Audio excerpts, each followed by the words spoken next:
প্রিয় দর্শক, কৃষি যার একমাত্র প্রাণ, ফসল ফলিয়ে মাঠে রাখছে অবদান।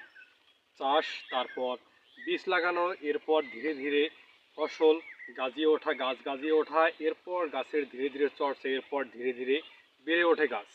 তথা আজকে বলছি এগ্রিকালচার নিউজে আমাদের যে কৃষি সংবাদ, সেই কৃষি সংবাদের প্রথম ভিডিও আমাদের ভুট্টাকে নিয়ে। সেই ভুট্টার কথা যদি বলতে চাই, তাহলে 4টি চাষ করার পর কিন্তু এই ভুট্টার বীজ লাগানো হয়েছে। এরপর সেই চারা গাজানোর পর ধীরে ধীরে গাছকে চর্চা করার পর কিন্তু এত বড় হয়েছে। আজকে সার দিয়ে বেঁধে রেখেছে, তারপর পানি দিয়েছে, হয়েছে আগাছা। সার বীজ তো একেবারেই তো হাতের নাগালে পাননি, চড়া মূল্যে কিনতে হয়েছে কৃষকদের। আসলে কৃষকদের এই কষ্টের শেষ কোথায় আমাদের জানা নেই। তবে কৃষকরা আজও হাহাকার কেন জানেন? কারণ দেখেন যে আসলে এই 1 বিঘা জমিতে ভুট্টা ঘরে তোলা পর্যন্ত কৃষকের কত টাকা খরচ পড়ে যায়। আর কৃষক মন প্রতি বিক্রি বা করে কত? 600, 700, 800 বা 1000। কিন্তু কৃষকের খরচ কত আপনারা কি এটা জানেন আদৌ? না, আমাদের এটা জানা নেই। আসলে 1 বিঘা ভুট্টাতে কিন্তু প্রায় 20 থেকে 25 হাজার টাকা কিন্তু খরচ কিন্তু পড়ে যায়। আসলে দেখুন, ভুট্টা পানি দিয়েছে এবং বর্তমানে আগাছা দিয়ে কিন্তু ভর্তি হয়ে গিয়েছে। আপনাদেরকে আমি যদি একটু দেখানোর চেষ্টা করি, প্রচুর পরিমাণে কিন্তু আগাছা কিন্তু হয়েছে। এই যে আগাছা, এটিকে দমন করার জন্য কিন্তু কীটনাশক যে বিক্রেতা রয়েছে তাদের কাছে কিন্তু কৃষকরা কিন্তু যাচ্ছে। আসলে কৃষকরা কি সেই কীটনাশক আদৌ কি সাশ্রয় মূল্যে পাচ্ছে বা কম দামে কি পাচ্ছে? না, পাচ্ছে না। যার কারণে কৃষক এখন পর্যন্ত কীটনাশক স্প্রে করাই বন্ধ রেখেছে।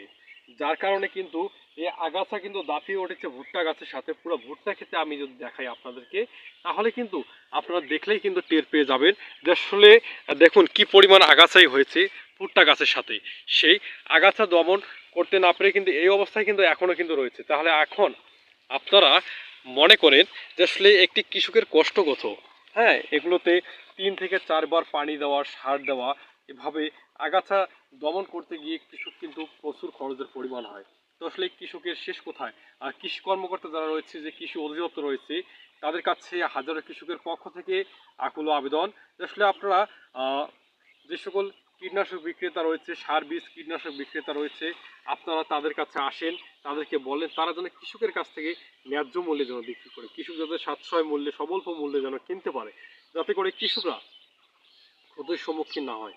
এই যে গাছগুলো, এই গাছগুলোতে যদি সঠিক সময়ে পানি না দেয়, সার না দেয়, তাহলে কিন্তু মরে যায়।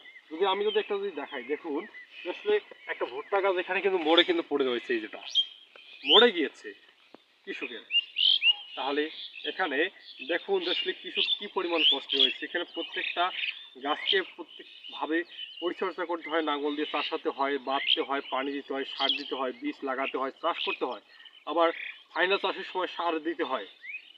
তো কৃষকের যে কষ্টের শেষ কোথায় আমাদের জানা নেই। আমরা এতটুকু বলবো, কৃষকদের পক্ষে কথা বলুন।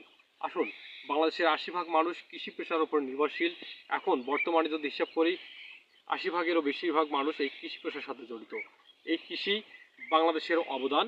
এটি আমরা এখান থেকে ফসল ফলিয়ে, মাঠ পর্যায়ে ফসল ফলিয়ে আমরা বাংলাদেশের অবদান রাখছি।